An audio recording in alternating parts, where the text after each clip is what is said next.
So hello and welcome to today's episode of Rockstar Retrospectives. Today we're going to be revisiting the first ever Grand Theft Auto, but not on the original PlayStation or MS-DOS, instead we'll be revisiting it on the original Nintendo Game Boy Color. Now while today Grand Theft Auto is a very beloved franchise by many and arguably one of the most influential in gaming today, when Grand Theft Auto first released it was given some really harsh criticism for being a top-down game during a time where 3D was the new more popular thing, with the rise of many 3D platformers, sports games and racing and pretty much most genres you can think of taking advantage of the then massive leap forward in powerful technology utilised by the Nintendo 64 and Sony PlayStation. So unlike today where the likes of Grand Theft Auto San Andreas, GTA 5 and Red Dead Redemption 2 push their respective consoles to their absolute limits, GTA 1 did not. It was not a console pusher at all. But you think a game made for the PC being ported to PlayStation and then being ported to a much weaker handheld platform would be quite a challenge. GTA was a very weak game technology wise, but it wasn't that weak you could just put it on a Game Boy without any problems. The thing with GTA is, like with many DMAs, Rockstar, or well, I should say Rockstar and DMA because this was a time where Rockstar games were around, but Rockstar North was still DMA design. Anyway, this was a time where Rockstar and DMA wanted to keep the experience as close to the PC and console versions as they could. And some reviews I looked at claim that, ironically, GTA on Game Boy was a real system pusher. The map was not stripped down or anything like that, we got the entire map from the PC version, but some things like gore and swearing were removed to fit in with more Nintendo's family friendly image. I'm not sure how much more family friendly GTA gets if you just remove swearing, but okay. Understandably, GTA on Game Boy was never released alongside the console or PC versions, instead it released an entire 2 years after the original release on the PC. But how well does it hold up? Well, upon starting I was very surprised to see that, like the PC and PS1 versions, the opening tried to remain faithful. You can still choose a custom character and you start off in Liberty City with the exact same gangster bang missions available. Post-edit, while looking this up, apparently the Game Boy version actually has 16 extra protagonists, however 15 of them are only accessible from changing Kelly's name to Sumner, and they are, well, let's just say very unique characters. We have the likes of Shrek, Wayne Rooney and what looks like a young Bill Clinton.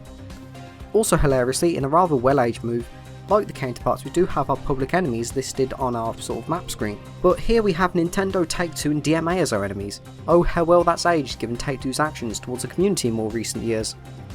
Anyway, like the counterparts, we start off with instruction to go to South Park phones, so they really did try to remain as faithful to the counterparts as they could. However, we don't start off with a car in front of us, so we do have to hot-foot it there. Also, there's no announcer saying Grand Theft Auto upon starting a new game.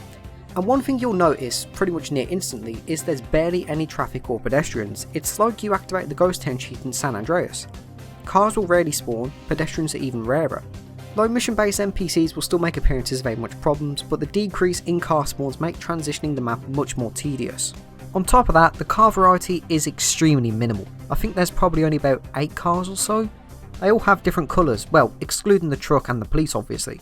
So rather than referring to cars by their names, you know, like Bullet or Adder or Oppressor Mark II, you'll probably just be referring to these as like pink car, red car or yellow car!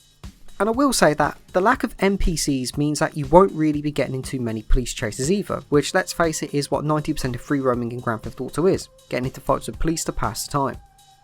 And I feel that the really limited spawns do strip away one of the core elements what Grand Theft Auto is all about. Of course, over time Grand Theft Auto as a franchise has grown and there's so much more to it nowadays, but keep in mind even though GTA has grown, many of the basics from GTA 1 are still seen in GTA today and have played a part in other non-GTA titles like Red Dead Redemption and Bully. Anyway, to talk about the story and the missions, it does seem to be the exact same as the original PC and PS1 counterparts.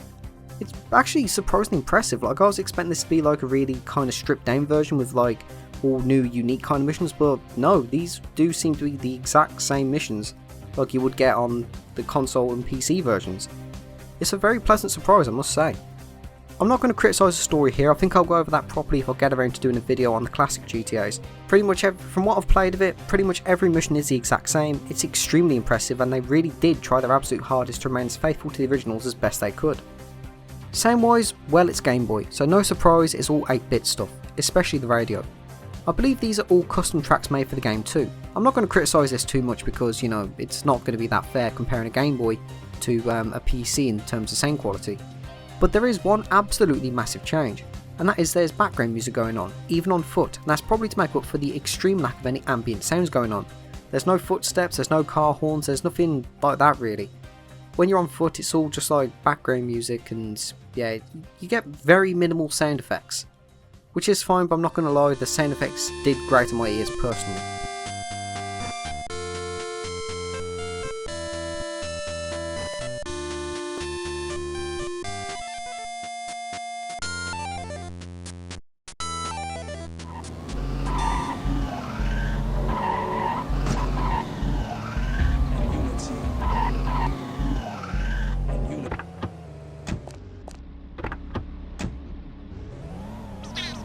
But one major massive downgrade is in the control department. To me, they feel stiff. If I had to compare it to something, I'd say it'd be like... I probably shouldn't say that, but if I had to compare it to something, it'd be like playing an FPS on the lowest sensitivity. You'd think it would be like Pokemon, but no, it really does feel really stiff. Understandably, the Game Boy's very limited buttons means the controls had to be drastically overhauled too.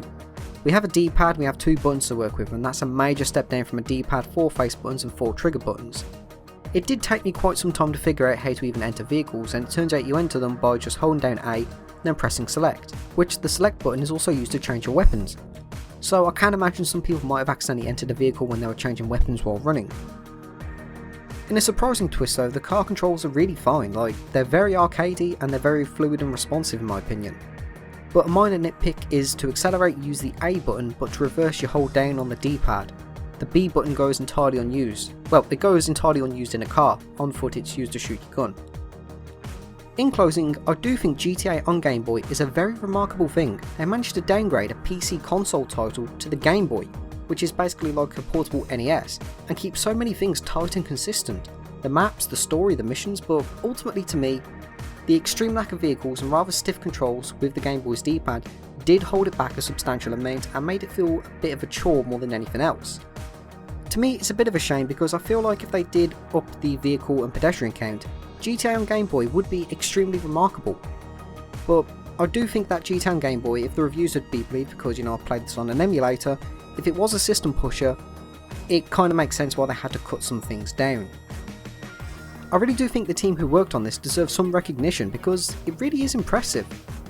But like I said, to me the controls and the lack of vehicles and NPCs do hold it back a lot. Oh yeah, before I forget, apparently GTA on Game Boy Color also works on the original black and white Game Boy, which is even more impressive. Of course, Grand Theft Auto wouldn't really get many appearances on Nintendo platforms. GTA 2 would also get a Game Boy Color sequel, but that would be it for Nintendo players for many years.